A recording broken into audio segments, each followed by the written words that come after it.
vous soyez ou pas amateur d'horreur, vous avez forcément entendu parler de Frankenstein. Chef-d'œuvre de la littérature fantastique, précurseur de la science-fiction, cette histoire d'un docteur qui parvient à donner la vie à une créature recomposée à partir de morceaux de cadavres est devenue un pilier de l'imaginaire. Mais connaissez-vous son autrice, Mary Shelley? Qui est cette jeune femme issue de la bonne société anglaise qui, alors qu'elle n'avait même pas 20 ans, a donné naissance à un roman aussi sombre? Et si ce récit un peu fou était plus intime qu'il n'y paraît? Et si, à l'image de son docteur Frankenstein, Mary avait dû affronter ses propres monstres?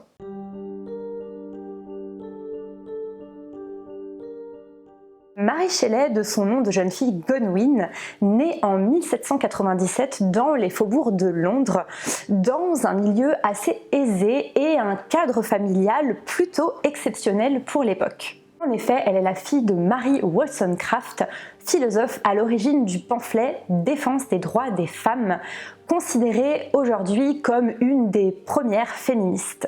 Si malheureusement elle meurt en donnant naissance à Mary, elle aura quand même une influence sur la vie de celle-ci puisque sa fille la découvrira à travers ses textes et que son époux, le père de Mary, entretiendra sa mémoire avec ferveur. Quant au père de Mary, William Godwin, c'est une des figures influentes du radicalisme, c'est-à-dire un courant plutôt progressiste dans l'Angleterre de l'époque, qui regarde notamment d'un œil plutôt positif la Révolution française. Mary reçoit une éducation poussée pour une femme de l'époque, son père allant même jusqu'à lui donner des cours lui-même. Rapidement, c'est une jeune fille très cultivée et elle vit entourée de la société, notamment des amis de son père, qui sont pour bon nombre des hommes de lettres. Ce contexte, propice au développement de l'intellect et de l'imaginaire, aurait fait très rapidement d'elle une excellente conteuse et inventeuse d'histoires. À 16 ans, Mary tombe amoureuse d'un des amis de son père, Percy Bysshe Shelley. Il faut dire qu'à 22 ans, Percy est un jeune homme tout sauf conventionnel. Issu d'une famille noble, il rejette pourtant les conventions sociales. Idéaliste, libertaire, Percy est d'ores et déjà l'auteur de quelques récits gothiques, mais surtout d'un manifeste pour l'athéisme qui lui a valu de se faire exclure d'Oxford. C'est un personnage tellement flamboyant que Mary est littéralement fascinée. En 1814, les deux jeunes gens, épris l'un de l'autre, décident de partir et de se lancer dans un voyage en France et en Suisse. Ils y mènent une vie itinérante et se prennent pour les personnages de leur roman préféré. C'est d'ailleurs sans doute ce voyage qui donnera tant de force aux descriptions de paysages que Mary fait dans Frankenstein. Le docteur ou la créature étant amené à se déplacer à plusieurs reprises à travers la Suisse / la France. En 1816, le couple Mary et Percy passe l'été avec quelques amis au bord du lac Léman à Genève. Lord Byron, autre poète ô combien sulfureux, y a loué la magnifique Villa Diodati. Sont également présents John William Polidori, le secrétaire, médecin et probablement amant de Lord Byron, ainsi que Claire Clermont, la demi-sœur de Mary, qui est enceinte de Byron. Et oui, dit comme ça promet les vacances entre potes. Le cadre est idyllique pour des vacances estivales. Le seul problème, c'est que pour un été, le temps est exceptionnellement sombre, orageux, nuageux, bref, il fait pas beau du tout. Il se trouve qu'en 1876, l'éruption d'un volcan en Indonésie a très fortement perturbé la météo, au point que cette année 1816 a été surnommée l'année sans été. Bref, tu peux oublier la bronzette au soleil avec ton cocktail. Obligé de rester cloîtré à l'intérieur, le groupe d'amis se cherche tant bien que mal des occupations.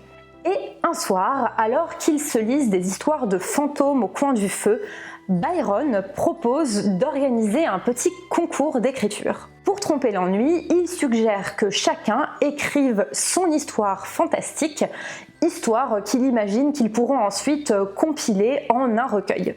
À l'issue de ce séjour, Byron esquissera une histoire de vampire qui sera ensuite finalisée par Polidori. La nouvelle Le Vampire, qui paraîtra quelques temps après, mettra en scène le premier dandy vampirique avant le Dracula de Bram Stoker. Mais vous l'avez deviné, c'est bien Marie qui sur le coup produira le texte le plus abouti. Encouragée par son amant Percy, elle continuera d'étoffer le texte pendant un petit peu plus d'1 an avant de le faire publier. Qu'est-ce qui lui a inspiré ce texte ? Certainement l'ambiance sombre et pesante de cet été un petit peu particulier. On raconte aussi que Marie avait été impressionnée par une démonstration de galvanisme auquel elle avait assisté à Londres et des discussions autour de ce sujet. Le galvanisme est un phénomène scientifique qui, à cette époque, a été découvert par Louis Galvani et qui montre en fait qu'un muscle peut se contracter et s'animer au contact de l'électricité.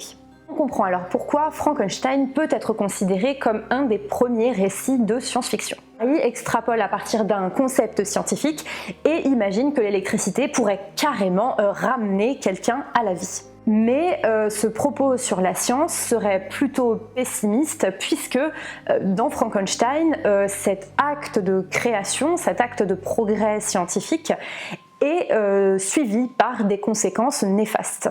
Le docteur Frankenstein serait en quelque sorte puni pour s'être pris pour Dieu et pour avoir cherché à donner la vie lui-même.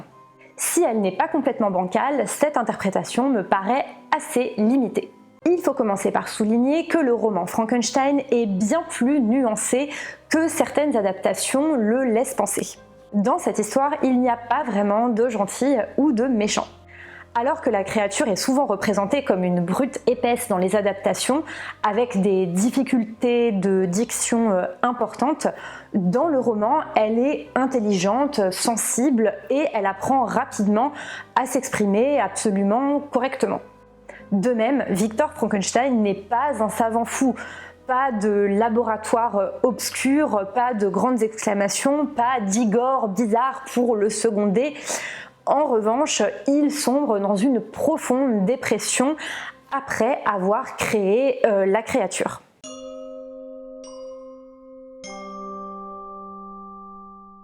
L'un des thèmes qui domine le roman, c'est la culpabilité. Le docteur Frankenstein est très rapidement rongé par la culpabilité lorsqu'il se rend compte que la créature tue et qu'elle tue y compris des personnes de son entourage. Plusieurs passages sont alors consacrés à combien le docteur s'en veut terriblement d'être à l'origine de tous ces drames.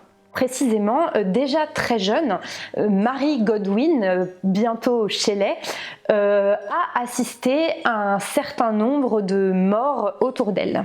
Même si elle n'y est pour rien, sa naissance a quand même causé la mort de sa mère, Mary Wollstonecraft. À noter que la figure de la jeune fille privée de sa mère est représentée plusieurs fois dans le roman, puisque plusieurs personnages de jeunes femmes correspondent à ce schéma. Par ailleurs, lorsqu'elle écrit Frankenstein, Mary et Percy ne sont pas encore mariés. Officiellement, Percy est toujours marié à sa première femme qui s'appelle Harriet. Et il se trouve que celle-ci vient de se suicider. Chose pour laquelle Mary pourrait raisonnablement s'être sentie en partie coupable. Enfin, et c'est probablement la chose qui touche le plus directement Mary à l'époque où elle rédige le roman, elle vient de perdre son premier enfant, une fille qui n'aura vécu que quelques jours.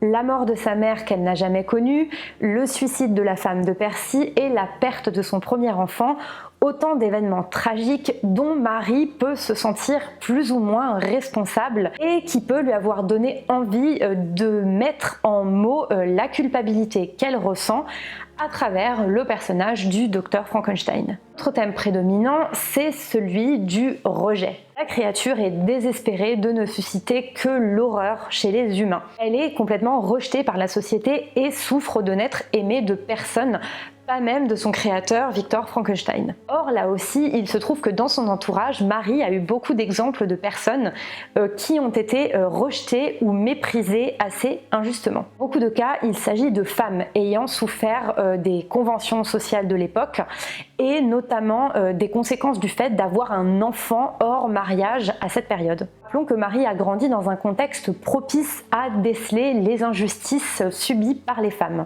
Sa mère, Mary Wollstonecraft, était en effet l'auteur d'un roman intitulé Maria ou le malheur d'être une femme, un récit qui décrit les conséquences du patriarcat sur la vie de femmes issues de différentes couches sociales. Mary Wollstonecraft elle-même sera d'ailleurs victime du carcan conservateur de l'époque. En effet, des révélations concernant le fait que Mary Wollstonecraft avait eu un enfant hors mariage ont significativement terni sa réputation, ainsi qu'indirectement celle de William Godwin, son mari, le père de notre Marie. Ça fait beaucoup de maris. D'ailleurs, cet enfant né hors mariage, qui s'appelle Fanny et qui est donc la demi-sœur de Marie, sera plus ou moins catalogué d'office comme paria dès sa naissance. Ayant perdu sa mère, son isolement au sein de la cellule familiale chez les Godwin la rendra profondément malheureuse et la conduira au suicide en 1816. Par ailleurs, au moment où Marie écrit Frankenstein, elle partage son quotidien avec Claire Clairmont, une autre de ses demi-sœurs, qui doit faire face au rejet du fameux Lord Byron. Celui-ci souhaite mettre un terme à leur relation et surtout, il ne souhaite pas assumer son rôle de père et aider Claire à élever l'enfant qu'elle a de lui. Autant d'exemples dans l'entourage très proche de Marie qui montrent que des femmes qui sont soit prises, soit issues d'une union non officielle sont mis au banc de la société et plus ou moins rejetées, considérées comme des moins que rien, alors qu'elles cherchent juste à vivre leur amour, voire même qu'elles sont nées de ça et qu'elles n'y sont absolument pour rien. Mais cela ne s'arrête pas là. D'autres personnes autour de Marie doivent faire face à une situation identique à celle de la créature du docteur Frankenstein, à savoir qu'elles sont rejetées par la personne qui les a mises au monde. En effet, à cette époque, Marie et Percy sont tous les deux plus ou moins dans la même situation. Ils ont pour ainsi dire été reniés par leurs familles respectives, ce qui explique d'ailleurs les difficultés financières dans lesquelles ils vont vivre pendant un bon moment. Percy a été quasi déshérité par ses parents à cause de son style de vie extrêmement épicurien, de son texte sur l'athéisme et de son renvoi d'Oxford. Marie, quant à elle, a été complètement prise au dépourvu par l'attitude de son père. Alors que celui-ci louait sa femme Mary Wollstonecraft pour sa libre pensée, alors qu'il se déclarait en faveur de l'amour libre, alors qu'il avait des idées plutôt progressistes pour l'époque, il est totalement défavorable à l'amour entre Marie et Percy. Il réagit extrêmement négativement à celle-ci, et ce alors même que Percy était pour ainsi dire son disciple et son ami. Il désapprouve complètement leur union au point de ne plus adresser la parole à Marie et de lui couper les vivres. C'est un véritable choc pour Marie qui était extrêmement proche de son père et qui l'admirait beaucoup. Tout comme la créature de Frankenstein, Marie souffre énormément d'être rejetée par celui qui l'a mise au monde. Alors qu'elle est en train d'écrire Frankenstein, elle relit justement Caleb Williams, qui est un peu le titre phare de son père, et qui parle justement d'abus de pouvoir et des injustices dans la société. Sauf que Marie, elle, va reprendre certains schémas pour parler de l'injustice qu'elle subit, elle. Elle enverra encore plus explicitement ce message en dédiant Frankenstein à son père. Frankenstein commence d'ailleurs par une citation du Paradis perdu de Milton, dans lequel un certain Adam interpelle Dieu, son créateur. Dans la lignée du rejet, on ressent aussi dans Frankenstein une solitude profonde. Ni le docteur ni la créature ne peuvent partager leur souffrance avec autrui.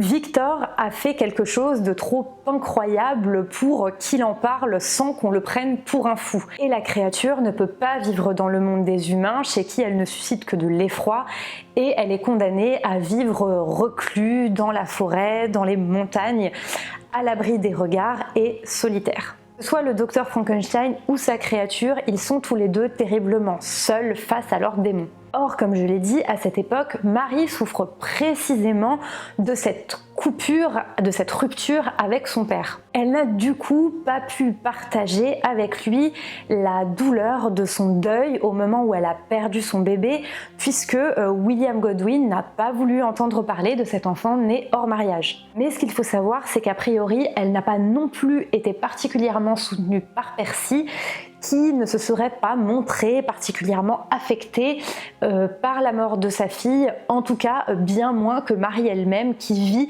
très difficilement cette épreuve. D'ailleurs, si vous lisez Frankenstein et que vous y faites un petit peu attention, il est très facile de trouver une multitude de détails chez les personnages masculins qui renvoient tantôt à William Godwin, tantôt à Percy Shelley. Rien que Victor Frankenstein concentre un certain nombre de détails qui renvoient à ces deux hommes qui sont si importants dans la vie de Marie, qu'elle aime et qui pour autant la font souffrir.